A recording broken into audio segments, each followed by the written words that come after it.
Маленьким братам Саше и Артему больше за все подобается бавить час разом. Хлопчики, погодки. Мы играем машинки. И я с Сашей играю. Я люблю в пазлы играть. Я еще люблю играть в мозаики. У графіку старейших Ригор, Анастасії, Євгенані шмат часу на забави, школьні занятки. Наприклад, зараз вчать вірші про зиму. Однажды в студенную зимнюю пору я из лесу вышел, был сильный мороз. Гляжу, поднимается медленно в гору лошадка, везущая хворост у вас. На физкультуре мы катаемся на лыжах и иногда бегаем, играем. На русский мы учим стихотворения и читаем.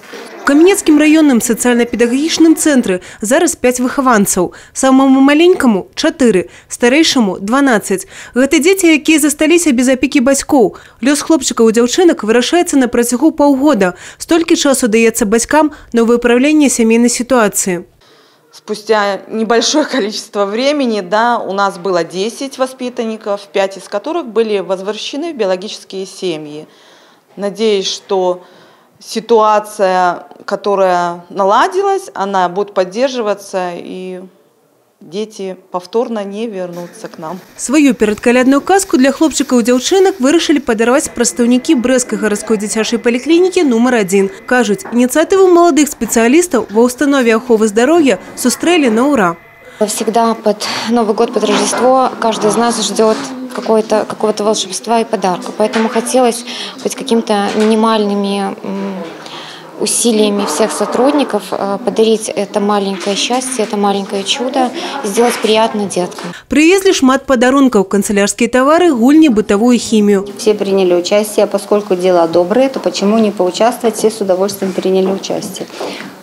Почему сюда? Потому что, кто как не дети, должны ощутить наступление Нового года, праздника, Рождества. И, конечно, дети, которые лишены, может быть, родительского тепла, уюта, они больше в этом нуждаются. А у цэнтры спадзяюцца, у жыцці гэтых хлопчыкаў і дзяўчынак будзе яшчэ і казка, і цуды. Маленькія выхаванцы абавязкова атрымаюць сям'ю. Евгения Мороз, Роман Филюсиш, телерадиокомпания «Брест».